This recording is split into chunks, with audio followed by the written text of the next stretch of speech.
Recording in progress.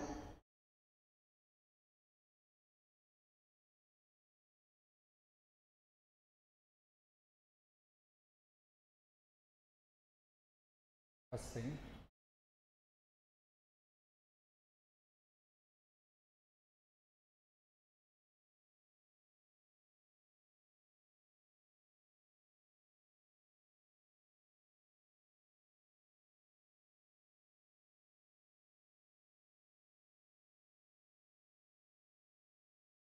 మన assessment year ఏంటి? మన అసెస్మెంట్ ఇయర్ ఏంటమ్మా? అసెస్మెంట్ ఇయర్ చెప్పాలి. Assessment year 25-26. మన ప్రీవియస్ ఇయర్ ఏంటి? ఆన్లైన్ వాళ్ళు కూడా చెప్పాలి. 24-25. ఇప్పుడు మన క్వశ్చన్లో కొన్ని డేట్స్ ఇస్తున్నాడు. అంటే క్వశ్చన్లో ఇచ్చిన ఇన్ఫర్మేషన్ యూజ్ చేసి మనం ట్యాక్స్ క్యాలిక్యులేట్ చేయాలి. క్వశ్చన్లో ఇచ్చిన ఇన్ఫర్మేషన్లో ఏదైనా డేట్ ఇచ్చాడు అంటే అది ఏ ఇయర్కి సంబంధించిన డేట్ అయి ఉంటుంది? చెప్పండి అమ్మా. అసెస్మెంట్ ఇయర్కి సంబంధించిన డేట్స్ అయి ఉంటాయి. ప్రీవియస్ ఇయర్ లో డేట్స్ అంటే ప్రీవియస్ ఇయర్ ఎప్పటి నుంచి ఎప్పటి వరకు ఉంటుంది? 1/4/2024 to 31st March 2025. Assessment year 1/4/2025 to 31st March 2026. ఇప్పుడు ఏ పీరియడ్లో సంబంధించిన డేట్స్ ఇస్తారు క్వశ్చన్లో? మనమైతే ట్యాక్స్ క్యాలిక్యులేట్ చేయాలి. క్వశ్చన్లో వచ్చిన ఇన్ఫర్మేషన్ ఉంటుంది కదా, అది ఏ పీరియడ్కి సంబంధించిన ఇన్ఫర్మేషన్ అయి ఉంటుంది? చెప్పాలి అందరూ. సార్ కంపల్సరీ క్వశ్చన్లో ఏ ఇయర్కి సంబంధించిన ఇన్ఫర్మేషన్ ఉంటుంది సార్ అంటే ఎనీ ఇయర్, ఏ ఇయర్ అయినా ఇవ్వచ్చు. 2022 ఇవ్వచ్చు, 2023 ఇవ్వచ్చు, ఏదైనా. కానీ నేను ఏ ఇయర్ది మాత్రమే, ఏ పీరియడ్లో ఉన్న డేటాని మాత్రమే చూస్తాను అంటే క్వశ్చన్లో చాలా క్లియర్ అడుగుతాడు. What is the tax for the assessment year 25-26 అని అడిగాడు. మా taxable amount or income for assessment year 25-26 అని అడుగుతాడు. కాబట్టి క్వశ్చన్లో ఏ ఇన్ఫర్మేషన్ ఏ పీరియడ్కి ఇచ్చినా సరే నేను ఏ పీరియడ్లో సంబంధించిందే తీసుకుంటాను. 1/4/2024 టు 31st March 2025 పీరియడ్ మధ్యలో జరిగిన డేట్స్ ఏవైతే ఉంటాయో ఆ డేట్లో వచ్చిన ఇన్కమ్ని మాత్రమే తీసుకుంటా. వాళ్ళు కావాలని నీకు ఈ పీరియడ్ది కాకుండా ముందు పీరియడ్ అంటే 1/1/8/2023లో నీకు ఒక 25,000 వచ్చింది అంటాడు. తీసుకుంటావు తీసుకోను? నో, అది ఇన్కమే. మరి ఎందుకు తీసుకుంటే ఆల్రెడీ ట్యాక్స్ అయిపోయి ఉంటుంది. నువ్వు ఏ ఇయర్కి సంబంధించి ట్యాక్స్ క్యాలిక్యులేట్ చేస్తున్నావు? అసెస్మెంట్ ఇయర్ 25 అంటే ఏ ఇయర్కి సంబంధించిన ఇన్కమ్ని మాత్రమే తీసుకోవాలి? 24-25. మరి క్వశ్చన్లో ఓన్లీ ఆ పీరియడ్కి సంబంధించిన ఇన్కమ్ ఇస్తాడా? పాతది కూడా ఇస్తాడు. దీని తర్వాతది కూడా ఇస్తాడు. దీని తర్వాత అంటే అసెస్మెంట్ ఇయర్లో ఇన్కమ్ ఇస్తాడు, అది నెక్స్ట్ ఇయర్ కదా. క్వశ్చన్లో చాలా క్లియర్గా నువ్వు అబ్జర్వ్ చేయాల్సింది ఏంటంటే మనం ఏ పీరియడ్కి సంబంధించిన ట్యాక్స్ క్యాలిక్యులేట్ చేస్తున్నాం. For example assessment year 26-27 tax కూడా కావాలి అన్నప్పుడు దీని తర్వాత ఇది కూడా సపరేట్గా చేస్తాం. సపరేట్గా ఏ ఇయర్ దా ఇయర్ సపరేట్. క్వశ్చన్లో ఏం అడగకపోతే ఇదే అమ్మా, క్లియర్గా అడుగుతాడు క్వశ్చన్లో కంపల్సరీ. ఒకవేళ క్వశ్చన్లో పాత ఇయర్దో నెక్స్ట్ ఇయర్దో ట్యాక్స్ అడిగితే మాత్రం అప్పుడు కన్సిడర్ చేయి. అంతేగాని నువ్వు మాత్రం ఏ ఇయర్ ఏ పీరియడ్ మధ్యలో ఉన్న ఇన్కమ్ని మాత్రమే కన్సిడర్ చేస్తావు అమ్మా. 1/4/2024 టు 31st March 2025 ఆ పీరియడ్ మధ్యలో ఉన్న డేట్స్ ఆర్ ఇన్కమ్ మాత్రమే కన్సిడర్ చేయాలి. That is the crucial point in income tax. చాలామంది పిల్లలు చేసే మిస్టేక్ అదే. వాడు ఏం చేస్తాడంటే కరెక్ట్గా 1/2/2024 25,000 వచ్చింది అంటాడు. స్టూడెంట్ తీసుకుంటాడు, దాని మీద ట్యాక్స్ క్యాలిక్యులేట్ చేస్తాడు, టోటల్ ఇన్కమ్లో అది యాడ్ చేస్తాడు. నిజానికి అది చేయకూడదు. ఆల్రెడీ ట్యాక్స్ అయిపోయి ఉంటుంది, ఫిబ్రవరి ఉంది, 24 చూడంగానే చేసేస్తాడు. That's why we should be very careful అమ్మా.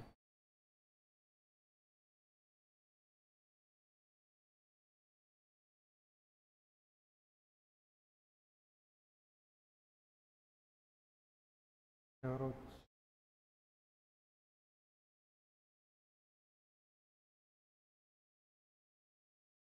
ఎవరమ్మా ఎవరు వచ్చారు? ఒక నిమిషం. డోర్ వేసేసాం కదా మనం.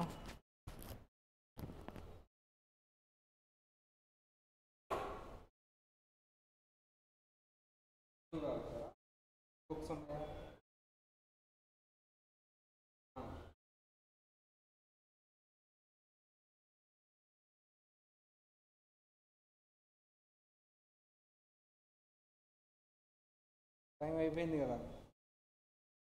ఓకే, మరి పాత వీడియోస్ అమ్మా అయిపోయినాయి, ఒక 5-6 చాప్టర్స్ అయిపోయినాయి. మాస్క్ పెట్టుకుంటారా?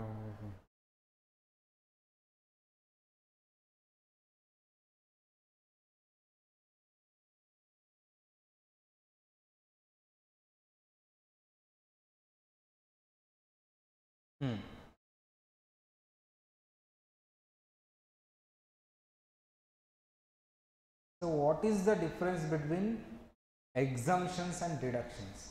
Exemptions సెక్షన్ 10లో చెప్తాం. సెక్షన్ 10లో నేను చెప్పాను అంటే income totally exempted, gross total ఇన్కమ్లోనే తీసుకోమంటే ఏ హెడ్లోనూ రాదు. గ్రాస్ టోటల్ ఇన్కమ్ అంటే ఏంటి? అన్ని హెడ్స్ యాడ్ చేస్తే వచ్చే amount gross total income. Exempted అంటే మాత్రం తీసుకోమా. డిడక్షన్ అంటే ఎవ్రీ హెడ్కి కొంత డిడక్షన్స్ ఇస్తాను, ఓవరాల్గా టాక్సిబుల్ అమౌంట్ ఏదైతే ఉందో అది రావాలి అంటే నువ్వు డిడక్షన్స్ తీసేసిన తర్వాత gross total income minus deductions, total income or taxable income. ఇక్కడ వరకు చెప్పుకున్నాం అనుకున్నామా. రిలీఫ్ డెఫినేషన్ ఇంకొకటి. ఇప్పుడు వరకు ఏ డెఫినేషన్స్ చూసాం చెప్పండి, మీకు గుర్తున్న ఏ డెఫినేషన్ చెప్పొద్దు నాకు, ఏ డెఫినేషన్స్ చెప్పుకున్నామో చెప్పండి. పర్సన్ డెఫినేషన్ చెప్పుకున్నాం, ఇండియా డెఫినేషన్ చెప్పుకున్నాం, డెఫినేషన్స్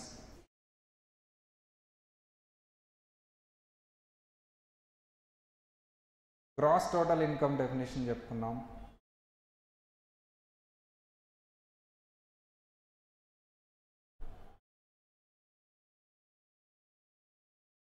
ప్రీవియస్ ఇయర్ డెఫినేషన్ చెప్పుకున్నాం, ట్యాక్స్ ఏంటి అని చెప్పుకున్నాం, అసెస్మెంట్ ఇయర్ డెఫినేషన్ చెప్పుకున్నాం,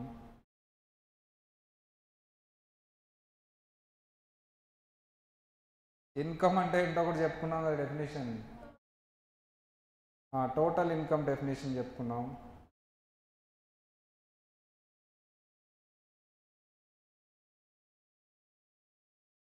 ఇప్పుడే చెప్పారు డెఫినేషన్స్.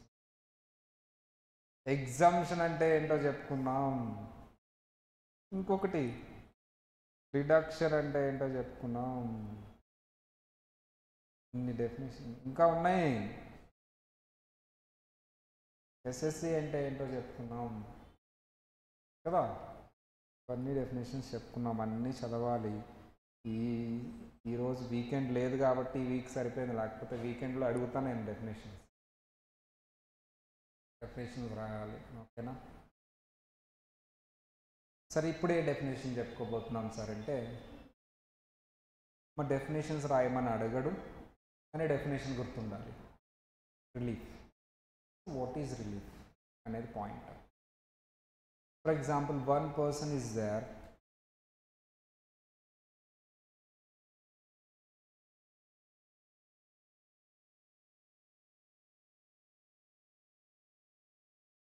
India, Australia. ఇండియాలో ఒక అతను ఆస్ట్రేలియాలోకి వెళ్ళి ఒక వర్క్ చేశాడు, డబ్బులు వచ్చింది. ఇప్పుడు ఏ గవర్నమెంట్ దీని మీద ట్యాక్స్ తీసుకుంటుంది? ఆస్ట్రేలియా గవర్నమెంటా, ఇండియన్ గవర్నమెంట్? ఇతను ఇండియన్ అమ్మ, పని చేశాడు, డబ్బులు తీసుకుని వచ్చేసాడు. డబ్బులు ఇచ్చింది ఎక్కడ? ఆస్ట్రేలియా. వర్క్ చేసింది ఎక్కడ? ఆస్ట్రేలియాలో. బట్ ఇతను ఎవరు? Indian, resident Indian. కరెక్ట్గా 1 వీక్ ఉన్నాడు అక్కడ, వచ్చేసాడు డబ్బులు తీసుకుని. ఏ గవర్నమెంట్కి ట్యాక్స్ పే చేయాలి? ఇండియా. డబ్బులు ఇచ్చింది ఎవరు? ఓన్ చేసింది ఎక్కడ మరి? రివర్స్ అమ్మా, రివర్స్ మాట్లాడుకుందాం. ఆస్ట్రేలియాలో అతను ఇండియాలో వర్క్ చేసి ఇండియాలో డబ్బులు సంపాదించి ఆస్ట్రేలియాకి వెళ్తున్నాడు. ఇండియన్ గవర్నమెంట్ ట్యాక్స్ అడిగిద్దా? అడగదా? మరి ఏమని? ఇంక ఫస్ట్గా అడిగింది, ఇంకా తొందరగా అడిగింది. ఎక్సెప్షన్ దేనికి? ట్యాక్స్ తొందరగా అడగడానికి, ట్యాక్స్ అడగకపోవడానికి కాదు, ట్యాక్స్ అడిగింది. మరి ఏంటి నా పాయింట్ ఏంటంటే, ఆస్ట్రేలియా వాళ్ళు ట్యాక్స్ కట్టి వెళ్ళు అంటారా, కట్టకుండా వెళ్ళిపో అంటారా ఇండియా వాళ్ళని?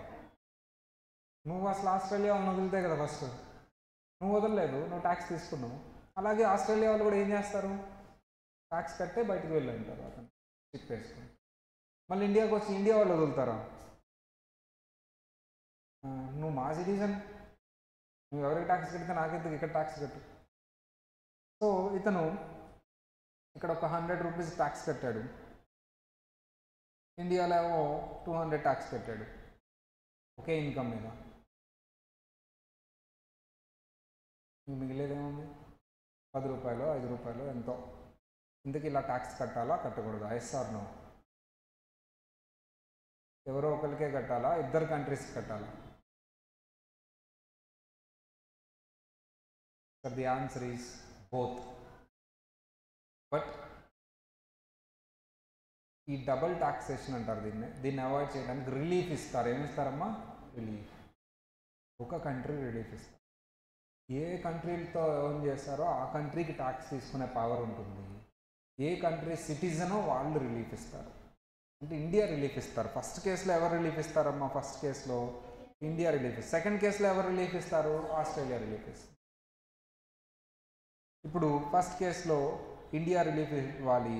సో ఎంత రిలీఫ్ ఇస్తుంది సార్ అంటే, ఆ గవర్నమెంట్కి ఎంత ట్యాక్స్ కట్టావో అది తీసేసి మిగతాది మాకు కట్టాలి. రిలీఫ్ అంటే మొత్తం ట్యాక్స్ తీసుకోకుండా వదిలేస్తారా? ఆ గవర్నమెంట్కి కట్టిన ట్యాక్స్ రిఫండ్ ఇస్తారా? వేరే ఆస్ట్రేలియన్ గవర్నమెంట్కి ఎంత కట్టావో 100 రూపీస్, మిగతా 150 రూపీస్ నువ్వు కట్టాల్సిందే ఇండియన్ గవర్నమెంట్కి. నాకు ఒక డౌట్ సార్, ఇదే ఎగ్జాంపుల్లో ఆస్ట్రేలియన్ గవర్నమెంట్కి 100 రూపీస్ కట్టారు, ఇండియన్ గవర్నమెంట్కి 80 రూపీసే కట్టాలి. ఇప్పుడు రిలీఫ్ ఎంత ఇస్తారు? ఫస్ట్ కేసులో ఎంత ఇచ్చారు రిలీఫ్? ఆస్ట్రేలియన్ గవర్నమెంట్కి ఎంత కట్టారు? 100. ఇండియన్ గవర్నమెంట్కి ఎంత కట్టాలి? 250. రిలీఫ్ ఎంత ఇచ్చారు? 100 రిలీఫ్ ఎందుకు ఇచ్చారు మీరు? అక్కడ కట్టారు కాబట్టి. ఇదిగో ఇక్కడ కట్టింది రిలీఫ్ ఇచ్చారు. ఇంకెంత కట్టాలి ఇండియన్ గవర్నమెంట్కి? సెకండ్ కేసులో రిలీఫ్ ఎంతో చూడండి. కేస్ 1 అయిపోయింది, ఇప్పుడు కేస్ 2 రిలీఫ్ ఎంత? రిలీఫ్ ఒక్కటే చెప్పండి అమ్మా, రిలీఫ్ ఎంత?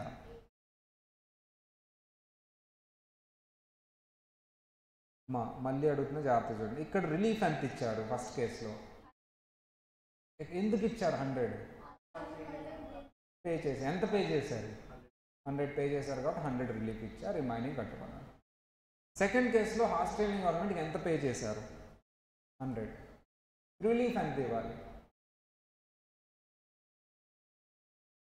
నేను ఎంత పే చేయాలని అడగట్లా, మీరు కన్ఫ్యూజ్ అవుతారు. రిలీఫ్ ఎంత? మన కాన్సెప్ట్ ఏంటి ఇప్పుడు? ఎంత పే చేయాలన్నది, ఎంత రిలీఫ్ ఇవ్వాలన్నా. రిలీఫ్ అమ్మా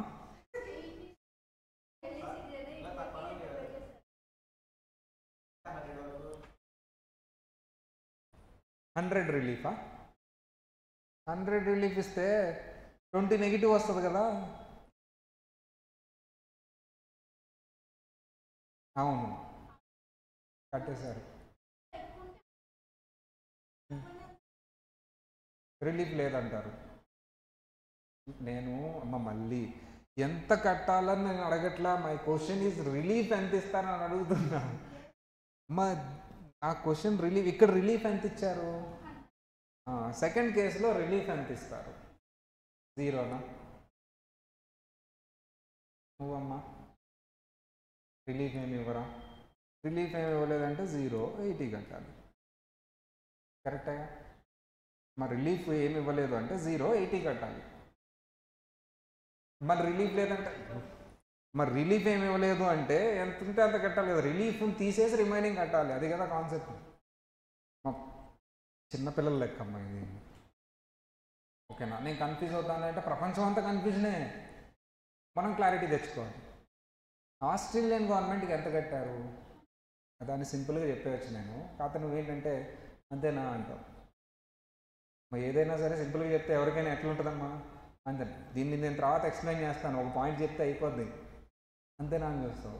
అంతే కాదు అనడానికి ఇదంతా. అదేం అంతే కాదు అసలు, అదేం అంతే కాన్సెప్ట్ కాదు అది. కానీ అంతే కాన్సెప్ట్లా కూడా చెప్పొచ్చు. అదే బయట ఉండేది మార్కెట్లో. సో ఫస్ట్ ఆస్ట్రేలియన్ గవర్నమెంట్కి ఎంత ఇచ్చారమ్మా? 100. ఇండియన్ గవర్నమెంట్కి ఎంత కట్టాలి? 250. రెండు గవర్నమెంట్లకి కట్టేసేయాలి జనరల్లీ. కానీ ఒక గవర్నమెంట్ ఆల్రెడీ వేరే గవర్నమెంట్కి కట్టిన అమౌంట్ని రిలీఫ్ ఇస్తుంది. ఫస్ట్ కేసులో రిలీఫ్ ఎవరు ఇవ్వాలి? ఇండియన్ గవర్నమెంట్ ఇవ్వాలి. ఏది రిలీఫ్ ఇవ్వాలి? ఆస్ట్రేలియన్ గవర్నమెంట్కి కట్టిన అమౌంట్ని రిలీఫ్ ఇవ్వాలి. ఎంత కట్టాడు? 100. ఫస్ట్ కేసులో రిలీఫ్ ఎంత? 100. సెకండ్ కేసులో ఆస్ట్రేలియన్ గవర్నమెంట్కి ఎంత కట్టాడు? 100. ఇండియన్ గవర్నమెంట్కి ఎంత కట్టాలి? 80. రిలీఫ్ ఎంత? సరే మా అంతే కాన్సెప్ట్. ఇది చాలా ఉంది, చాలా ఉంది. మీరు ఆగిపోయారంటే చాలా ఉంది. ఇది కాన్సెప్ట్ అంటే నువ్వు ఆలోచిస్తున్నావు అంటే కాన్సెప్ట్ దగ్గరికి వస్తున్నావు అని. ఈయన చెప్తాడులే ఒక 5 నిమిషాలు ఆగి, వల్ల కాదు, చెప్తున్నా కదా, నీకు ఆలోచన శక్తి లేదు. నువ్వు ఎప్పుడైతే ఒక తెలియని దాని గురించి ఆలోచించి ఏవైతే బాగుంటుందంటే నువ్వు ఒక రూల్ ఫ్రేమ్ చేయ. అక్కడ అమ్మా బయట క్లాసెస్లో ఇదే ఎగ్జాంపుల్ ఉంటుంది, దాంట్లో ఏమైనా ట్విస్ట్ ఉందా? పైన ఎగ్జాంపుల్లో case 2 is the twist. Case 2 example ఉంటేనే కదా నీకు తెలిసేది కాన్సెప్ట్. రిలీఫ్ ఉందా లేదా? ఫస్ట్ ఆఫ్ ఆల్ 0 అంటే లేదండి, 100 అంటే రిలీఫ్ ఉంది, 100 ఇవ్వాలి. రిలీఫ్ ఎంత ఇస్తావు సెకండ్ కేసులో? అసలు ఇస్తావా ఇవ్వవా రిలీఫ్? ఇవ్వరు. ఎంత ఇవ్వాలి? 80. అక్కడ ఎంత కట్టాము ఆస్ట్రేలియాకి?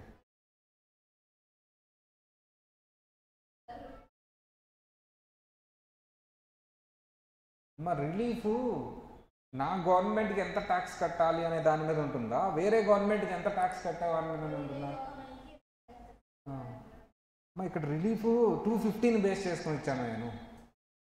100 రూపీస్ కట్టావు కాబట్టి 100 రూపీస్ ఇస్తాను. ఇక్కడ 5 రూపీస్ కడితే 5 రూపీస్ ఇస్తాను. సెకండ్ కేసులో రిలీఫ్ ఎంత ఇస్తావు?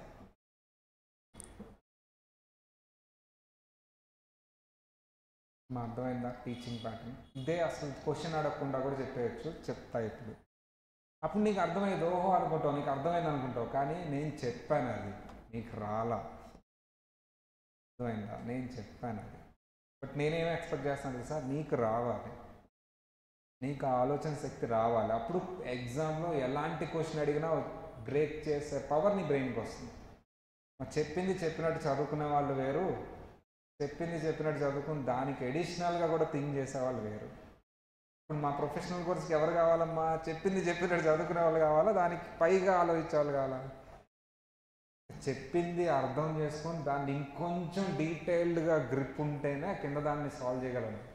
ఆ కిందది కూడా చెప్పేసేస్తే నీకు అర్థమైద్ది, నీకు ఏది చెప్పినా అర్థమైద్ది. కానీ కొత్తది ఇచ్చినప్పుడు ఆలోచించలేవు అంతే. అది నువ్వు ఒకళ్ళు చెప్తే వచ్చేది కాదమ్మా. ఇలాంటప్పుడు నువ్వు పార్టిసిపేట్ చేసి థింక్ చేయటం వల్ల వచ్చేది. తప్పో రైటో అని భయపడకుండా ఆన్సర్ చెప్పడం వల్ల వచ్చేది. అంత ఓపెన్ మైండెడ్ పర్సన్స్కి మాత్రమే ఉంటుంది ఆ టాలెంట్. ఓపెన్ మైండెడ్ పీపుల్ అంటే ఏంటమ్మా? నేను ఇది అనుకుంటున్నాను అనేది, అది కరెక్టో రామో నాకు తెలియదు, నా బ్రెయిన్కి ఇది తట్టింది, రైట్ ఆన్సర్ చేసుకుంటే ఓహో నేను ఇలా ఆలోచించాల్సింది ఇలా ఆలోచించాను, రాంగ్గా ఆలోచించాను అంటే ఈసారి ఎలా ఆలోచిస్తావు నువ్వు? రైట్గా ఆలోచిస్తావు. అంటే నీ బ్రెయిన్కి సిగ్నల్స్ ఇస్తున్నావు, ఇలా ఆలోచించకూడదు, ఇలా ఆలోచించాలి. అసలు నువ్వు ఆ ఆలోచనే లేకుండా ఏది రైటో అది తెలుసుకుంటున్నావు. అప్పుడు మిస్టేక్స్ అన్నీ ఎక్కడ పడతాయో చెప్పు నువ్వు? ఎగ్జామ్లో. మిస్టేక్స్ ఎక్కడ పడాలి? క్లాస్ రూమ్లో. మళ్ళీ ఎక్స్ప్లెయిన్ చేస్తున్నా, జాగ్రత్తగా. కేస్ 1, ఇండియన్ గవర్నమెంట్కి ఎంత ట్యాక్స్ కట్టాలి ఆ ఇన్కమ్ మీద? Same income 250. ఆస్ట్రేలియన్ గవర్నమెంట్కి ఎంత ట్యాక్స్ కట్టాడు? 100. జనరల్గా రిలీఫ్ ఇవ్వాల్సింది ఇండియన్ గవర్నమెంట్, ఎందుకంటే ఎర్న్ చేసింది ఆస్ట్రేలియాలో కాబట్టి. ఆస్ట్రేలియన్ గవర్నమెంట్కి ఎంత కట్టాడో ప్రూఫ్ చూపించాలి. చూపించాడు. ఎంత కట్టాడమ్మా? 100. అది రిలీఫ్ ఇచ్చేసి ఇంకా రిమైనింగ్ ఏమైనా ఉంటే మన ఇండియన్ గవర్నమెంట్ కట్టాలి. 250 మైనస్ 100 ఎంత ఉందమ్మా? Balance 150 payable. In second example, Australian గవర్నమెంట్కి ఎంత కట్టాడు? 100. ఇండియన్ గవర్నమెంట్కి సేమ్ ఇన్కమ్ మీద ఎంత కట్టాలి? 80. ఎందుకంటే నేను ఆ ఇన్కమ్ మీద తక్కువ ట్యాక్స్ తీసుకుంటున్నా, డిడక్షన్స్ ఇచ్చాను, ఏదో ఇచ్చాను. సేమ్ అమ్మా, సేమ్ అమ్మా, సేమ్. రిలీఫ్ ఇచ్చేది ఎవరు? నువ్వు ఓవర్ థింక్ చేయొద్దు. రిలీఫ్ ఇస్తున్నారు ఇండియన్ గవర్నమెంట్ అంటేనే ఏంటి, ఇంకా ఇండియా రెసిడెంట్ ఆస్ట్రేలియా అని చేశారని, అంతేగాని కేస్ 2 అంటే ఏంటమ్మా? సేమ్ అమౌంట్స్ మారినాయి అంతే. మా సెకండ్ కేస్ అంటే రివర్స్ కాదు అమ్మా. ఎగ్జాంపుల్ చెప్పేటప్పుడు అది కూడా ఉండొచ్చు, రిలీఫ్ ఎవరు ఇవ్వాలని చెప్పడానికి. అమ్మా సెకండ్ కేస్ ఇండియన్ గవర్నమెంట్ ఎవరు రిలీఫ్ ఇస్తారమ్మా? ఇండియన్ గవర్నమెంట్ రిలీఫ్ ఇస్తుంది అంటే అది ఎక్కడ ఆన్ చేశారని? ఆస్ట్రేలియాలో. కేస్ 1 కేస్ 2 రెండు ఒకటే సిచ్యువేషన్. మా కేస్ 1 కేస్ 2 రెండు ఒకటే సిచ్యువేషన్. ఇండియన్ గవర్నమెంట్ రిలీఫ్ ఎంత ఇస్తుంది అని అడిగానంటేనే దాని మీనింగ్ ఏంటి? ఆస్ట్రేలియాలో రన్ చేశారు ఇండియా పర్సన్ అని. ఇండియాలో రన్ చేస్తే ఇండియన్ గవర్నమెంట్ రిలీఫ్ ఇస్తుందా అసలు? ఇండియాలో ఎంత రిలీఫ్ ఇస్తుంది? ఆస్ట్రేలియాలో ఎర్న్ చేసిన దానికి ట్యాక్స్ ఎంతమ్మా? 100. ఇతను ఇండియన్ కాబట్టి ఇండియాలో కూడా ట్యాక్స్ తీసుకుంటారు. ఎంతమ్మా? 80. What is the relief? Indian government ఎంత రిలీఫ్ ఇస్తుంది? ఆ పదం వాడాను అంటేనే ఏంటమ్మా? It is only in Australia, the person is in India.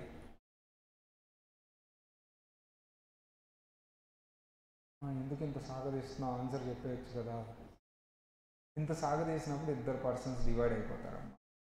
సరిగా విన్నవాపి వాడు ఏమనుకుంటాడు, అమ్మో ఇదేదో పెద్ద కాన్సెప్ట్. దీన్ని నేను లాస్ట్ బ్యాచ్లో చాలా సింపుల్గా హాఫ్ మినిట్లో చెప్పేసి వెళ్ళిపోయాను, అందరికి అర్థమైపోయింది. హాఫ్ మినిట్లో చెప్పేసి వెళ్ళిపోయాను, అందరికి అర్థమైపోయింది. కానీ ఇప్పుడు ఎందుకు ఇంత సాగదీస్తున్నానంటే వాళ్ళకి అర్థమైంది అంతే. పాయింట్ క్యాచ్ చేయాల, అనలిటికల్ బ్రెయిన్ డెవలప్ చేయాలి. ఎందుకంటే మన సార్ బాగా చెప్పారంటే ఏమనిపించుకోవాలి? చెప్పేసి వెళ్ళిపోవాలి. చిన్న చిన్నగా చెప్పాలా, సాగదీయాలి సింపుల్గా. మళ్ళీ దాన్ని ఎలాబొరేట్గా డీప్గా వెళ్తే సగం మంది ఎగిరిపోతారు. ఎలాబొరేట్గా వెళ్ళినప్పుడు సగం క్లాసు అమ్మో ఇదేదో ఉందిరా అని వెళ్ళిపోతారు. కానీ నిజానికి ఎలా చెప్పాలి? ఎలాబొరేట్గా చెప్పినప్పుడు మరి ఒకళ్ళిద్దరే వింటారు కదా క్లాస్లో, మిగిలిన అందరూ కొనుక్కుంటారు కదా. అంతే కదమ్మా, ఆ ఒకళ్ళిద్దరు చాలు నాకు. వాళ్ళే కదా పాస్ అయ్యి, మిగతా వాళ్ళు ఎలాగో పాస్ అవ్వరు కదా. చదివినా ఒకటే ఫీజు కట్టారా, ఓకే డన్. అందుకని అందరూ దీనికి రండి, ఎలాబొరేట్ థింకింగ్ రండి. చెప్పండి అమ్మా, నీకు ఆ సిచ్యువేషన్ వచ్చింది నీ గవర్నమెంట్కి, ఏం చేస్తావో చెప్పు. నువ్వే ప్రైమ్ మినిస్టర్, రిలీఫ్ ఇవ్వాలా వద్దా? మళ్ళీ ఎక్స్ప్లెయిన్ చేస్తా, ఎన్నిసార్లు అయినా ఎక్స్ప్లెయిన్ చేస్తా. సార్ ఒక ఇన్కమ్ ఆస్ట్రేలియాలో ఎర్న్ చేస్తాడు, అతను ఇండియన్ సిటిజను. ఫస్ట్ కేసులో సేమ్ అమ్మ, ఫస్ట్ కేసులో ఆస్ట్రేలియా గవర్నమెంట్కి ఎంత కట్టాడు ట్యాక్స్? 100. ఇండియన్ గవర్నమెంట్కి ఎంత కట్టాడు? 250.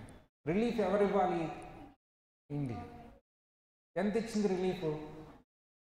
100. ఎందుకు 100 ఇచ్చారు రిలీఫ్?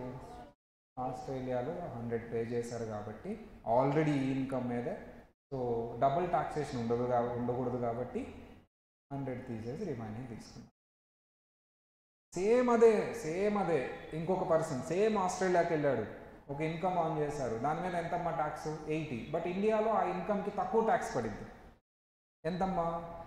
80. అక్కడ ఎంత కట్టాడు? 100.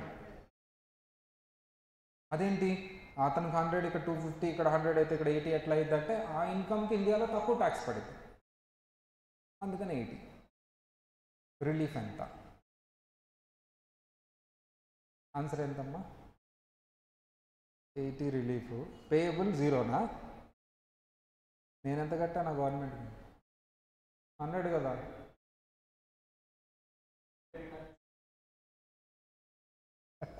రిటర్న్ ఇవ్వాలి 20 రూపీస్.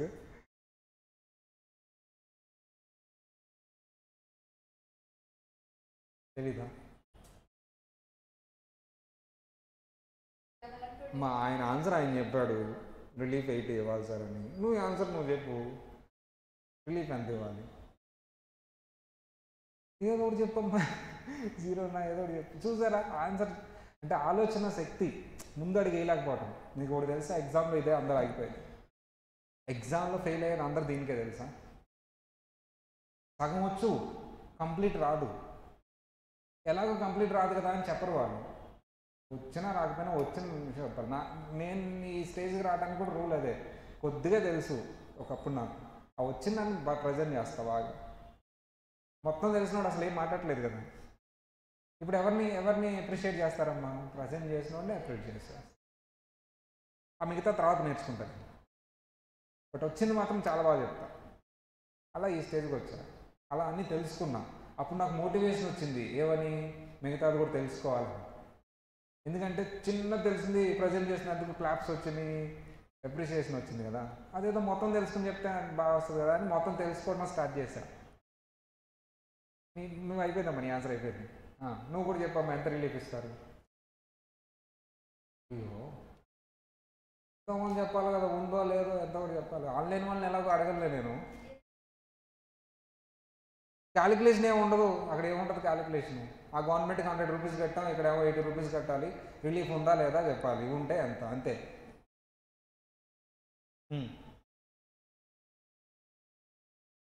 సర్లే అమ్మా, ఆన్సర్ ఏంటో తెలుసమ్మా? This is the right answer. అయ్యండి ఆలోచించావా? కామన్ సెన్స్ అప్లై చేసాం, అంతే కదా. క్వశ్చన్ కూడా అడిగాను, ఆయన ఆన్సర్ చేశాడు. 100 రూపీస్ కడితే 80 ఎట్టిస్తావు అంటే, 100 ఇస్తే 20 రివర్స్ ఇవ్వాలి సార్ అన్నాడు. అర్థమైందా సార్? రిలీఫ్ మొత్తం ఇస్తాను, పక్క గవర్నమెంట్ కట్టింది, కానీ నా ట్యాక్స్ ఎంతవరకు అంతవరకే ఇస్తా రిలీఫ్. దీనికి హై ఎండ్ ఆలోచించాల్సిన అవసరం ఉందా? చెప్పేసిన తర్వాత ఎలా అనిపిస్తుంది మీకు? చెప్పేసిన తర్వాత ఎలా అనిపిస్తుంది? ఎవడైనా రిలీఫ్ ఎంత ఇస్తారమ్మా? సార్ రిలీఫ్ ఇస్తా, ఆ గవర్నమెంట్ కట్టిన ట్యాక్స్ మొత్తం రిలీఫ్ ఇస్తా, కానీ నేను నా గవర్నమెంట్ కట్టాల్సిన ట్యాక్స్ దానికంటే తక్కువ ఉంటే నాకు ఎంతమంది కట్టాలో అంతవరకే రిలీఫ్ ఇస్తా, మిగతాది నాకు సంబంధం లేదు. అంటే ఇప్పుడు పై కేసులో 100 రూపీస్ రిలీఫ్ ఇచ్చా, నేను మొత్తం ఇచ్చేసా. ఎందుకు? నా గవర్నమెంట్ 250 కట్టాలి కదా. కానీ సెకండ్ కేసులో 100 రూపీస్ రిలీఫ్ ఇవ్వలేను నేను. నిజానికి ఇవ్వాలి. ఎందుకు ఇవ్వలేకపోతున్నావు 100 రూపీస్ రిలీఫ్? నువ్వు ఏం ఆలోచిస్తున్నావు అంటే దీని గురించి ఆలోచిస్తున్నావు. నేను దేని గురించి ఆలోచిస్తున్నా చెప్పు. నువ్వు చాలాసార్లు మొత్తుకొని చెప్పా, రిలీఫ్ అందిస్తావు, రిలీఫ్. అసలు నేను ట్యాక్సే తీసుకోకూడదు కదా, ఇండియన్ గవర్నమెంట్ తీసుకోవాలా? ఆల్రెడీ ట్యాక్స్ అయిందని. నువ్వు ఎవరు తీసుకోవడానికి? ఆస్ట్రేలియా కదా ఇన్కమ్, కానీ నువ్వు తీసుకుంటున్నావు నీ వాడు కాబట్టి తీసుకో, తప్పులేదు. కానీ ఆల్రెడీ అక్కడ కట్టిన ట్యాక్స్ని రెడ్యూస్ చేసి తీసుకున్నా, రెడ్యూస్ చేసి. ఇక్కడ రెడ్యూస్ చేస్తే అసలు తీసుకోవాల్సిన అవసరం లేదు, ఒక్కొక్క కంట్రీకే ట్యాక్స్ కట్టాలి. అదే కదా ఇక్కడ వస్తుంది. మరి ఈ కంట్రీకి ఇక్కడ 150 ఎందుకు కట్టావు సార్ అంటే, అక్కడికంటే ఇక్కడ ట్యాక్స్ ఎక్కువ ఉంది కాబట్టి ఆ బ్యాలెన్స్ నేను తీసుకుంటున్నాను, బ్యాలెన్స్. అలా ఆలోచించాలి. నేను ఏం అడిగానో అది కరెక్ట్గా ఉండాలి. అందుకనే క్వశ్చన్ ఏం అడిగాడో ఇంపార్టెంట్. నీకు ఎందుకు ఎంత కట్టాలంటే, రిలీఫ్ ఎంత ఇస్తారో చెప్పు, అంతే. రిలీఫ్ పోతే అది 0 ఉంటుందా? ఏముంటుంది? నీకెందుకు అదంతా? నువ్వేం ఆలోచిస్తున్నావు? రిలీఫ్ పోతే ఏముంటుంది సార్, ఎందుకు అంత అసలు? అంటే దీన్ని బట్టి 2 విషయాలు అర్థమైంది ఈ క్లాస్లో. ఓవర్ థింక్ చేయాలా, ప్లెయిన్గా థింక్ చేయాలా? ఈ టాబ్లెట్ ఎవడైనా వేస్తాడా? ఇంతసేపు మాట్లాడతారా ఎవరైనా? గంటకి 500 రూపీస్ అమ్మా. ఇక్కడ నుంచొని మాట్లాడితే, CA ఇంటర్లో మాట్లాడితే 1 అవర్కి market rate 850 rupees per hour, 850 rupees payment. ఇక్కడ నుంచొని మీ ముందు మాట్లాడటానికి నేను బయట ఫ్యాకల్టీ పెట్టుకోవాలి అంటే 850 రూపీస్ పర్ అవర్. నాదే ఇన్స్టిట్యూట్ కాబట్టి నాకు అవర్స్ డబ్బులు సంబంధం లేదు కాబట్టి ఐ విల్ టాక్ అదమ్మా విషయం. దట్స్ వై ఇక్కడ ఫస్ట్ కేసులో సార్ రిలీఫ్ ఎవరు ఇవ్వాలి సార్ అంటే, ఎవరిదైతే ఇన్కమో వాళ్ళే ట్యాక్స్ తీసుకుంటారు. నా రెసిడెంట్ కాబట్టి నేను ట్యాక్స్ తీసుకోవాలి. So generally Australian government tax 100 rupees తీసుకుంది అనుకుందాం, రూపీస్లో కన్వర్ట్ చేద్దాం. నేను అదే ఇన్కమ్ మీద 250 రూపీస్ నా గవర్నమెంట్లో ట్యాక్స్. ఆల్రెడీ వేరే గవర్నమెంట్ ట్యాక్స్ కట్టాడు కాబట్టి అది రిలీఫ్ ఇస్తాం. ఒకవేళ రిలీఫ్ అనేది మన ట్యాక్స్ కంటే ఎక్కువ ఉంటే మన ట్యాక్స్ ఎంతవరకు అంతవరకే రిలీఫ్ ఇస్తాం. ఈ పాయింట్ చెప్పిన తర్వాత ఆ క్వశ్చన్ అడిగితే నువ్వు టక్కుమని చెప్పేస్తావు కదమ్మా, ఏమన్నా. కానీ ఈ పాయింట్ చెప్పకముందు క్వశ్చన్ అడిగినప్పుడు, అండ్ ఇక్కడ మళ్ళీ ఈ డిస్కషన్ అంతా చేసిన తర్వాత ఇద్దరు విడిపోతారమ్మా. అసలు ఇదంతా డిస్కస్ చేయకుండా నేను ఆ పాయింటే రాశాను, sir relief is equal to tax paid to other country. వేరే కంట్రీకి ట్యాక్స్ ఏది పే చేస్తారో అది రిలీఫ్ ఇస్తాం. బట్ మొత్తం ఇస్తావా? Subjected to tax payable. మన ట్యాక్స్ పేయబుల్ ఎంతైతే ఉందో ఆ దానికి లిమిట్ చేస్తాను నేను. నెగిటివ్ అంటే నా పాకెట్ నుంచి రివర్స్ ఇవ్వను కదా, ఆ గవర్నమెంట్కి ఎక్కువ కట్టాడని, ఆ గవర్నమెంట్కి ఎక్కువ కట్టేశాడని నా పాకెట్లోంచి రివర్స్ ఇవ్వం కదా. అతను 100 రూపీస్ ఇక్కడ ఇస్తే మళ్ళీ 20 రూపీస్ రివర్స్ ఇవ్వాలి, మనం ఇవ్వం కదా. నా గవర్నమెంట్ ట్యాక్స్ ఎంత పే చేయాలో అంతవరకే ఇస్తా, అంతే. రిలీఫ్ నేను ఇస్తా, ఆ కంట్రీకి ఎంత ట్యాక్స్ పే చేస్తే అంత రిలీఫ్ ఇస్తా, బట్ నా గవర్నమెంట్ ట్యాక్స్ ఎంత పే చేయాలో అంతవరకే ఇస్తా. ఈ పాయింట్ నేను రాసిన తర్వాత ఈ ఎగ్జాంపుల్స్ 2 తీసుకున్నాను. అప్పుడు క్లాస్లో ఉన్న అందరికీ అర్థమవుతుందమ్మా. చాలా సింపుల్ అని ఫీల్ అవుతారు, షబాష్ షబాష్ అని నాకు క్లాప్స్ కొడతారు, బాగా చెప్పారు. బట్ అది చెప్పకుండా నేను ఎగ్జాంపుల్స్ తీసుకొని మిమ్మల్ని ఆలోచించేసి మీరు ఆన్సర్ రాలేదు అయ్యో ఏంటి అన్న తర్వాత పాయింట్ చెప్పాను. ఇక్కడ 2 కేటగిరీలు అయిపోతారమ్మా. ఆలోచించిన వాళ్ళు అరే కరెక్టే కదా, మనం ఎందుకు ఇలా ఆలోచించలేదు, తెలుసుకున్నావు మంచి పాయింట్. ఇంకొక సగం మంది ఆలోచించారు కదా, అరే ఏదో ఉంది ఇక్కడ, మనకు తెలియదు ఏదో ఉంది, సారీ ఒక 15-20 మినిట్స్ దాని మీద డిస్కస్ చేశారంటే ఇక్కడ ఏదో ఉంది, చాలా కష్టం ఇది మనకొద్దు అని వదిలేసి వెళ్ళిపోతారు. ఫస్ట్ టీచింగ్ అప్రోచ్ బెస్టా, సెకండ్ అప్రోచ్ బెస్టా అంటే teacher point of view first best. ఎందుకంటే అందరి దగ్గర నుంచి మంచి పేరు వస్తుంది. నాకు ఆల్రెడీ 10 years అయిపోయింది, అలాంటి పేర్లు చాలా చూస్తాను నేను. నాకు second best. Quality of teaching important. Class రూమ్లో కూడా నాకు క్లాప్స్ కొట్టాల్సిన అవసరం లేదు, నాకు ఫీడ్బ్యాక్ ఇవ్వాల్సిన అవసరం లేదు, ఆల్రెడీ ఇచ్చేసారు నాకు feedback market 10 years. That's right. So think అమ్మా, నువ్వు ఆ స్టేజ్కి రావాలి. అర్థమైందా? ఇప్పుడు ఈ పాయింట్ నేను ఎందుకు ఇంతసేపు డిస్కస్ చేశానంటే, క్వశ్చన్ ఎలా చూడాలి, క్వశ్చన్లో ఏం అడిగాడో అదే చూడాలి. నీకు నేనేం నేర్చుకున్నానో క్వశ్చన్లో ఏం అడిగాడు అంతే. నెక్స్ట్ దాని గురించి డీప్గా ఆలోచించు, పక్కన దాని గురించి డీప్గా ఆలోచించవచ్చు, అప్పుడు ఓవర్ థింకింగ్ అంటారు. ఓకేనా? సో చెప్పండి అమ్మా, అసలు అదంతా ఇక్కడ ఉందా లేదా? లేదు. అదంతా ఎక్కడ వస్తుంది? ఫైనల్లో. ఎక్కడ వస్తుందమ్మా? ఒక చాప్టర్ ఉంది, రిలీఫ్ అనే చాప్టర్. అందులో ఒక చిన్న ఎగ్జాంపుల్ చెప్పాను మీకు. ఫైనల్లో నేను మీకే రిలీఫ్ చాప్టర్ చెప్పినప్పుడు ఈ క్లాస్ మీకు ఆ రోజు గుర్తుంటుందమ్మా, గ్యారంటీ. సార్ ఆ రోజు మీరు అడిగారు, మాకు తెలుసు అక్కడ రిలీఫ్ ఎంత ఇవ్వాలో అని అప్పుడు చెప్తాను. మీరు ఐడియా వచ్చేసింది కదా. ఇంటర్లో రాదు, లేదు కూడా మనకి అసలు ఆ టాపిక్ డెఫినేషన్ వరకు. Relief is reduced from tax liability, fulfilment of condition. But ఆ రెడ్యూస్డ్ ఫ్రమ్ ట్యాక్స్ లైబిలిటీ ఒక కండిషన్ ఉంది. ఎంత రెడ్యూస్ చేస్తావు? టోటలా subjected to tax liability? Subjected to tax liability. Concept బాగా విన్నవాడికి ఆ సబ్జెక్టెడ్ టు అనే మీనింగ్ చెప్పక్కర్లా, తెలుసా? ఎందుకంటే వాడికి ఆల్రెడీ డీకోడ్ అయిపోతుంది. ఇప్పుడు డీకోడ్ అయింది. సబ్జెక్టెడ్ టు అంటే మీనింగ్ ఆల్రెడీ ఎక్స్ప్లెనేషన్ విన్నవాడికి అర్థమైపోతుంది, ఏంటి దాని వరకు అని. అంటే ఈసారి సబ్జెక్టెడ్ టు అని ఎక్కడొచ్చినా సరే బ్రెయిన్లో అదే అర్థం చేసుకుంటాడు. క్లాస్ సరిగ్గా విన్నాడు, సబ్జెక్టెడ్ టు అని రాశారు, దాని మీనింగ్ ఏంటి అని వచ్చి అడుగుతాడు. నేను అంతే చూస్తూ ఉంటాను. అడగొద్దని కాదు, ఎందుకంటే నువ్వు క్లాస్ సరిగ్గా వినలేదు, క్లాస్ మళ్ళీ వినవా అంటాను. ఎందుకంటే నాకు తెలుసు అక్కడ సబ్జెక్టెడ్ టు అనే మీనింగ్ నేను చెప్పలేదు క్లాస్లో. ఎందుకంటే తెలుసుకో, సబ్జెక్టెడ్ టు అంటే మీనింగ్ నువ్వు చెప్పమ్మా, ఏంటి దాని మీనింగ్? అక్కడ వరకు నా ట్యాక్స్ లైబిలిటీ ఏంటో అక్కడ వరకే ఇస్తాను, అక్కడ వరకు సబ్జెక్టెడ్ టు, లిమిటెడ్ టు, అక్కడ వరకు తెలుగులో. అది రాయండమ్మా. అయిపోయినా పర్లేదు, మనకేముండలేదు. ఇంకొక పాయింట్ కూడా డిస్కస్ చేసి ఇంకా ఆపేద్దాం. సరే, ఎప్పుడు మాత్రం ఇంకో కండిషన్ ఉంది రిలీఫ్ ఇవ్వాలంటే. ఫస్ట్ కండిషన్ ఏంటి? రిలీఫ్ ఇవ్వాలంటే మొత్తం ఇస్తా, కానీ నా ట్యాక్స్ లైబిలిటీ ఎంతో అంతే ఇస్తా. పక్కన కంట్రీకి ఎంత కడితే అంత ఇచ్చేయండి. అప్పుడప్పుడు నెగిటివ్ వస్తుంది కదా, మళ్ళీ నేను పాకెట్లో ఉంచేవాళ్ళు. అందుకనే కండిషన్ పెట్టుకున్నా, ఏంటి? నా లైబిలిటీ ఎంతో అంతే ఇస్తా. ఇన్ కేస్ నువ్వు ఆ కంట్రీకి ఎక్కువ కడితే నాకు సంబంధం లేదు, నేను అక్కడ రిలీఫ్ ఇవ్వను. అన్యాయం కదా, అసలు ఇవ్వటమే ఎక్కువ అంటాను, అన్యాయం ఏంటి? ఓకేనా? ఇంకో కండిషన్ జాగ్రత్తగా వినాలి, ఆ కంట్రీతో అగ్రిమెంట్ ఉండాలి, అప్పుడే రిలీఫ్ ఇస్తా. మా కంట్రీకి ట్యాక్స్ కడితే నేను ఎందుకు ఇవ్వాలి? అంతే కదా, ఇస్తా. ఎప్పుడు? ఆ కంట్రీకి నాకు మంచి అగ్రిమెంట్ ఉండాలి, ఫ్రెండ్షిప్ ఉంటేనే కదా అగ్రిమెంట్ ఉండేది. నేను కొన్ని కంట్రీస్ పేరు చెప్తా, ఎవరికి ట్యాక్స్ కడితే నువ్వు ఇండియాలో రిలీఫ్ తీసుకుంటావో చెప్పు. USA, ఇండియా వాళ్ళు ఇస్తారు. USA, రష్యా అంటే మనం చింపేసుకుంటాం, రష్యా ఇస్తాం. లండన్, UK, బ్రిటిష్ ఇస్తాం, అగ్రిమెంట్ ఈజ్ దేర్. పాకిస్తాన్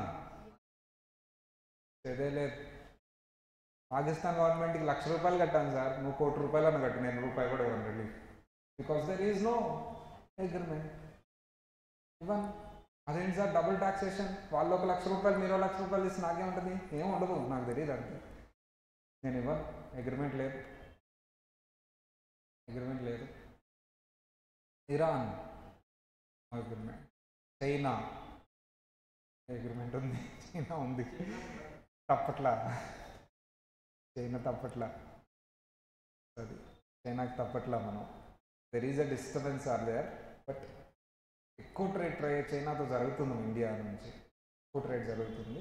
తప్పట్ మీరే చూడండి, చైనా ప్రొడక్ట్స్ చాలా కొంటూ ఉంటారు మీకు తెలియకుండానే, పట్లన్నీ అయ్యే ఉంటాయి, లేకపోతే కష్టం. ఇదని ఇస్తున్నాం. ఎప్పుడైతే చైనా ప్రొడక్ట్స్ కొంటాం ఆపేయండి, ఫస్ట్ చైనా బ్లాక్ లిస్ట్లో పెడతాం మనం తీసుకెళ్ళి.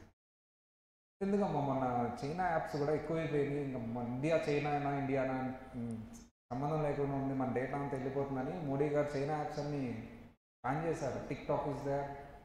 ఎందుకు టిక్ టాక్ బ్యాన్ చేశారు తెలుసా? ఎందుకు? డబ్బులే వెళ్ళవు, నో ఫైనాన్షియల్ థింగ్ ఏం లేదు టిక్ టాక్లో మనీ రావు. Why it is ban?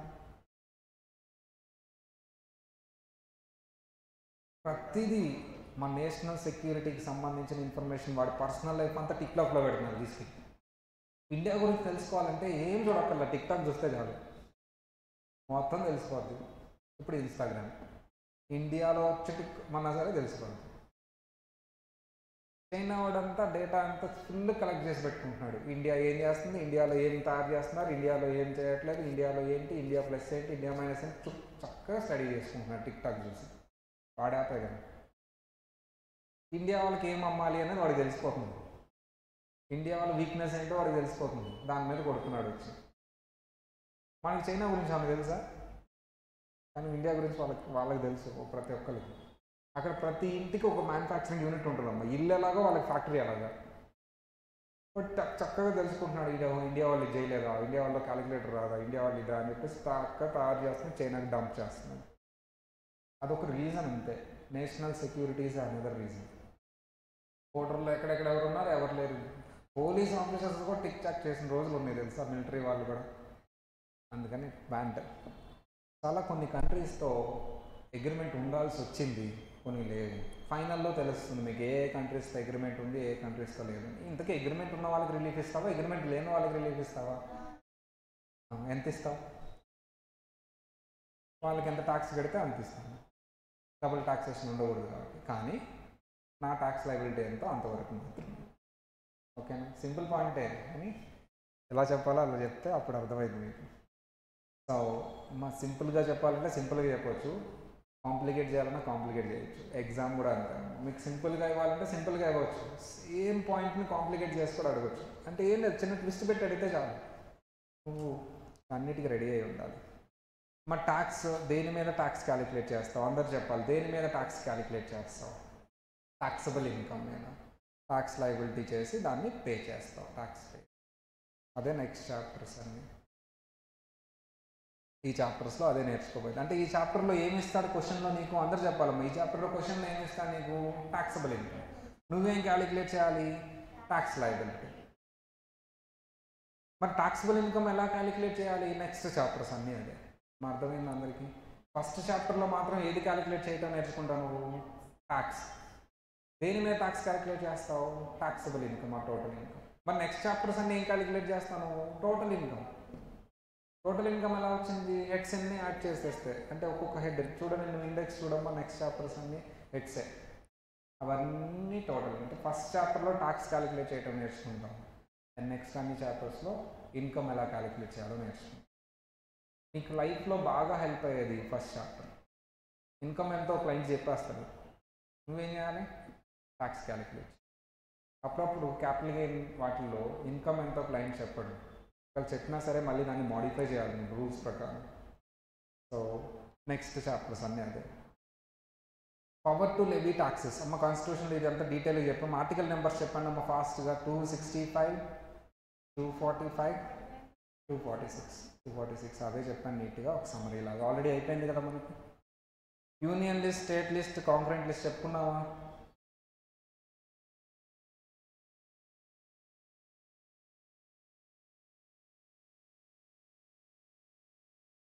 Time అయిపోతుంది. చిన్నగా 1.5 hour చేసేద్దాం క్లాసు. అంటే ఇంకా రిజల్ట్స్ రాలేదు కదా, రిజల్ట్స్ వచ్చే వరకు వెయిట్ చేద్దామని. రిజల్ట్స్ వచ్చేస్తున్నాయి, రేపు సీఏ వాళ్ళే వస్తున్నాయి, 8th CMA వాళ్ళే వస్తున్నాయి. మీ అందరూ పాస్ అవుతారు గ్యారంటీగా, నాకు ఆ నమ్మకం ఉంది. అయిపోయారా? ఓ అప్పుడు అయిపోయావా? నువ్వు వెయిటింగ్ ఫర్ రిజల్ట్స్ అమ్మా? ఓకే, నువ్వు కూడా CMA రిజల్ట్స్ వచ్చేసినాయా? 8th వస్తాయి, అయిపోతారు, ఇద్దరు పాస్ అయిపోతారు. ఇద్దరు నువ్వు సీఏ కదా, CMA ఆల్రెడీ అయిపోయింది కదా, నేను సీఏ అయిపోయా కదా, అయిపోద్ది. అయిపోయినా మనం ఆల్రెడీ ఉన్నాం కదా. సరే అమ్మా, అది కూడా మాట్లాడతాను. రేపు సీఏ రిజల్ట్స్ కోసం ఎవరైతే వెయిట్ చేస్తున్నారో, సింపుల్ థింగ్, ప్లానింగ్ ఆల్రెడీ నేను చెప్పుకుంటాం, మళ్ళీ చెప్తున్నాం. పాస్ అయినా ఫెయిల్ అయినా ఏం చేస్తారంటే ఇంటర్ కోచింగ్ తీసుకోండి. ఇంటర్ కోచింగ్ తీసుకున్న తర్వాత మీకు ఎలాగో డిగ్రీ వెళ్తూ ఉంటుంది కదమ్మా. డిగ్రీ సెకండ్ ఇయర్లోనో ఫస్ట్ ఇయర్లోనో ఉంటారు. ఒక 2 years అయిపోతే డైరెక్ట్ ఇంటర్ రాసుకోవచ్చు కదా. సీఏలో ఫౌండేషనే టఫ్గా ఉంది. ఇంటర్ ఫైనల్ కొద్ది వరకు ఈజీగా ఉంటుంది, ఫౌండేషన్లో కొంచెం టఫ్ అవుతుంది. సిలబస్ అంతా తీసుకెళ్ళి అక్కడ డంప్ చేశారు. దానికి ఒక షార్ట్ కట్ ఉంది, ఏంటది? డిగ్రీ. కాబట్టి అదొక రూట్ ఉంది. 2-3 attempts ట్రై చేయండి, 2 years ట్రై చేయండి. అయిపోయిందా, వెల్ అండ్ గుడ్. అవ్వలేదా, డిగ్రీ అయిపోయిన తర్వాత డైరెక్ట్ ఇంటర్ రాసేయండి, CMA ఇంటర్ నాలెడ్జ్తో. 3 పేపర్లు ఆల్రెడీ ఇది చాలాసార్లు చదువుకుంటారు కదా. ఇది ఒక ప్లాన్ ఉందమ్మా, అది ఒక్కటి ఎగ్జిక్యూట్ చేయండి. అలా నేను చాలామంది పిల్లల చేత రాయించాను. అలాగా ఫౌండేషన్ క్రాస్ అవ్వలేకపోతుంటే ఇంటర్ పాస్ అయిపోయారు మళ్ళీ వాళ్ళంతా. ఎందుకు? CMA ఇంటర్ బాగా చదువుకుంటారు కదా. CMA ఇంటర్ చదువుతూ ఫౌండేషన్కి వెళ్ళి మళ్ళీ ఆ మ్యాథ్స్ అవన్నీ చేయడం అనేది వాళ్ళకి పాసిబుల్ కావాలా. అండ్ కోచింగ్ కూడా ఎప్పుడూ అయిపోయింది, సరిగ్గా అవ్వలేదు కాబట్టి వాళ్ళకి అది డిఫికల్టీ వచ్చింది. CMA క్వాలిఫై అయిపోయిన తర్వాత CA ఇంటర్ కూడా అయిపోయిందమ్మా, జాబ్ చేస్తూ CA ఫైనల్ కంప్లీట్ చేస్తున్నారు, డబుల్ క్వాలిఫై. అలాంటి ఒక ఆప్షన్ ఉంటుంది. అందుకని రేపు వచ్చే రిజల్ట్ పాజిటివ్ అయితే హ్యాపీ, నెగిటివ్ అయితే ఇంకా హ్యాపీ. అది ఇబ్బంది ఏం లేదు, మనకి పోయేదే ఉండదు అదనమాట. సరే, ఇది జాగ్రత్తగా విన్నాము. ఫస్ట్ యూనియన్ లిస్ట్ ఉంది, స్టేట్ లిస్ట్ ఉంది, కాంక్రెంట్ లిస్ట్ ఉంది. ఈ 3 లిస్టుల్లో యూనియన్ లిస్ట్ పవర్ ఎవరికి ఉంటుంది? స్టేట్ లిస్ట్, స్టేట్ గవర్నమెంట్ అంటే లెజిస్లేటివ్ అసెంబ్లీ, సెంట్రల్ గవర్నమెంట్ అంటే పార్లమెంట్, స్టేట్ గవర్నమెంట్ అంటే లెజిస్లేటివ్ అసెంబ్లీ, కాంకరెంట్ అంటే బోత్. సరే, వాట్ ఈజ్ లా?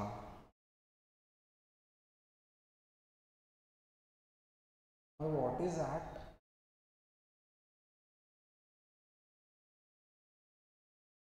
అది యాక్ట్ రూల్స్. నేను అడిగింది లా, act.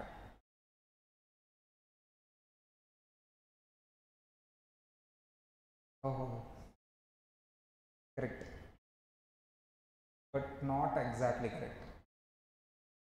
Law is a broader term which includes act. మా ఒక యాక్ట్ని లా అనొచ్చు, యాక్ట్ని లా అనొచ్చు, బట్ లాని యాక్ట్ అనొచ్చు. కానీ లా అనేది broader term, not only act, ఇంకా చాలా ఉంటాయి. ఒక ఎగ్జాంపుల్ చెప్పు. ఫర్ ఎగ్జాంపుల్, ట్రాఫిక్ అనే ఒక టాపిక్ తీసుకున్నాం. ట్రాఫిక్ అనే టాపిక్ తీసుకుంటే ట్రాఫిక్ పోలీస్ వచ్చి నిన్ను ఆపుతాడా, ఎస్ఐ గారు వచ్చి ఆపుతాడా నిన్ను? అర్థమైందా? అంటే కాఫీ కలర్ షర్ట్ వేసుకున్న అతను నిన్ను బైక్ ఆపుతాడా, వైట్ కలర్ షర్ట్ వేసుకున్న పోలీస్ నిన్ను బైక్ ఆపుతాడా?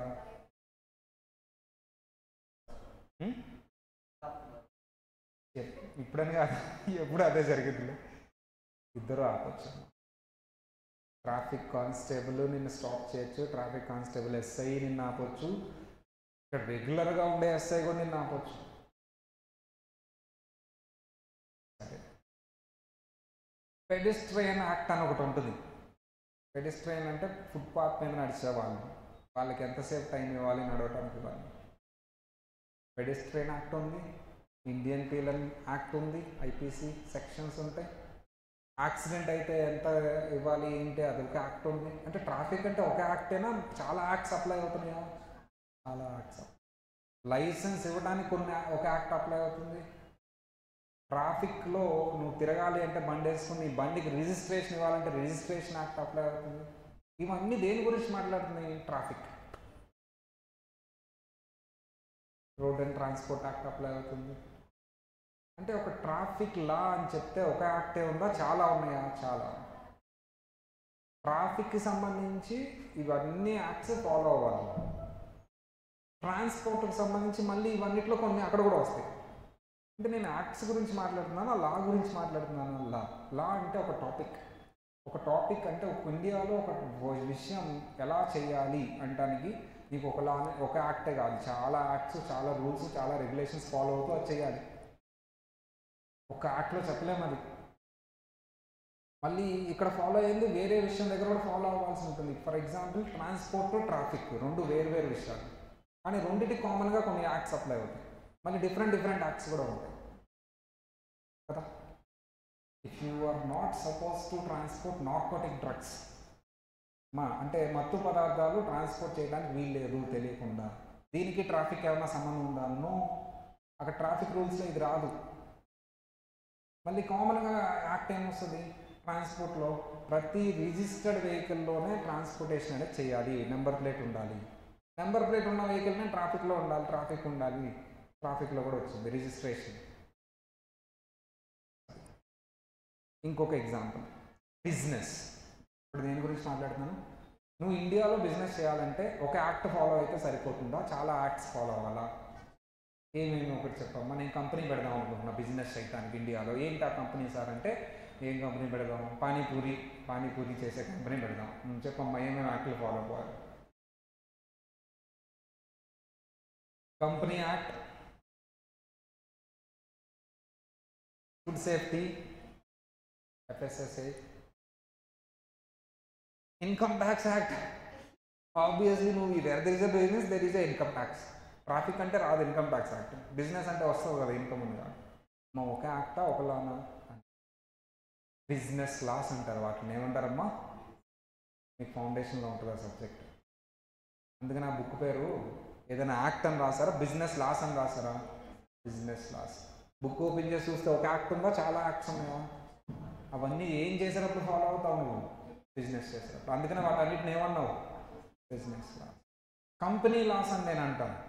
వాళ్ళు అందులో కొన్ని ఇక్కడికి వస్తాయి. అంటే ఒక కంపెనీ రన్ చేయాలి అంటే ఏమేమి ఫాలో అవ్వాలి? బిజినెస్ గురించి మాట్లాడుతున్నా, కంపెనీ గురించి మాట్లాడుతున్నా? కంపెనీస్ లా, కంపెనీస్ యాక్ట్ వస్తుంది, ఇన్కమ్ ట్యాక్స్ వస్తుంది, ఇలా అన్నీ. ఇప్పుడు నేను మాట్లాడే టాపిక్ ఏంటంటే ఇన్కమ్ ట్యాక్స్ లా. ఓన్లీ ఇన్కమ్ ట్యాక్స్ యాక్ట్ ఒకటే వస్తుందా? నో. నువ్వు ఇండియాలో ట్యాక్స్ క్యాలిక్యులేట్ చేయడానికి, పే చేయడానికి, ఆర్ దాన్ని ఎలా కట్టాలో తెలుసుకోవడానికి ఏమేమి rules and regulations, acts follow అవ్వాలో అవన్నిటిని కలిపి ఒక పేరు పెట్టావు. ఏంటమ్మా అది? ఇన్కమ్ ట్యాక్స్ లా. ఇన్కమ్ ట్యాక్స్ యాక్ట్ పెద్దదా, ఇన్కమ్ ట్యాక్స్ లా పెద్దదా? ఇన్కమ్ ట్యాక్స్ లా పెద్దదా. Income tax law includes income tax act, income tax rules, high court judgements and supreme court judgments అవి కూడా ఫాలో అవుతాను కదా. హైకోర్ట్ అండ్ సుప్రీంకోర్ట్ జడ్జిమెంట్స్ కూడా ఫాలో అయ్యి ట్యాక్స్ క్యాలిక్యులేట్ చేస్తాను. నోటిఫికేషన్స్, సర్క్యులర్స్ గుర్తున్నాయా? ఇవన్నీ ఫాలో అయ్యి నేను ట్యాక్స్ క్యాలిక్యులేట్ చేస్తాను ఇండియాలో. దీన్ని మొత్తాన్ని కలిపి ఒక ముద్దు పేరు పెట్టుకున్నాం. ఏంటమ్మా దాన్ని చెప్పాలి అందరూ? ఇన్కమ్ ట్యాక్స్ లా. ఏమేమి ఉంటాయో చెప్పండి అమ్మా. Tax act, income tax rules, finance act ఇంకా అవ్వలేదు, వస్తుంది. బడ్జెట్ విన్నారు ఎప్పుడైనా? State budget, central budget, that is finance act. Circulars, notifications, legal decisions. ఏమేమి ఉంటాయి లీగల్ డెసిషన్స్ అంటే? ఎవరెవరు? High court, Supreme Court. నెక్స్ట్ క్లాస్లో ఒక్కొక్క దాని గురించి డీటెయిల్గా మాట్లాడదాం. ఫస్ట్ లా అంటే ఒక క్లారిటీ వచ్చిందా? బిజినెస్ లా అంటే ఒక క్లారిటీ వచ్చిందా? ట్రాఫిక్ లా అంటే ఒక క్లారిటీ వచ్చిందా? ఇన్కమ్ ట్యాక్స్ లా అంటే ఒక క్లారిటీ వచ్చిందా? ఇన్కమ్ ట్యాక్స్ లా ఇంక్లూడ్స్ ఇన్కమ్ ట్యాక్స్ యాక్ట్. ఇంకా చాలా అంటే ఒక ట్యాక్స్, ఇన్కమ్ ట్యాక్స్ని క్యాలిక్యులేట్ చేయడానికి, పే చేయడానికి ఏవే రూల్స్, ఏవే యాక్ట్స్ ఫాలో అవుతావో అన్నిటినీ కలిపి ఏమంటారమ్మా? ఇన్కమ్ ట్యాక్స్ లా.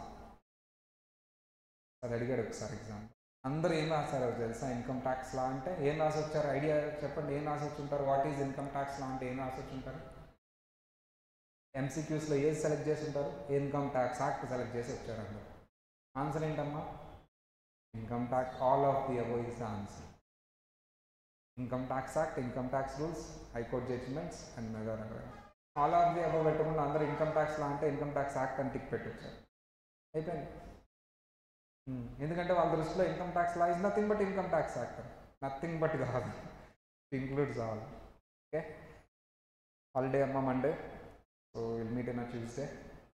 నెక్స్ట్ వీక్ నుంచి వీకెండ్ ఉంటుంది. ఇప్పటి వరకు జరిగిందంతా చదువుకునండి.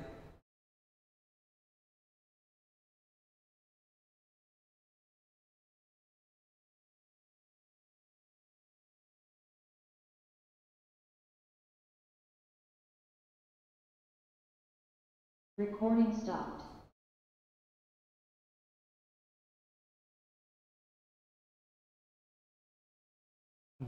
ఓబిఎస్ ఆన్ చేయలేదు, చేశానా?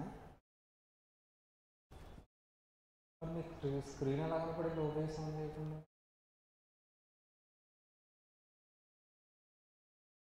చేశాను.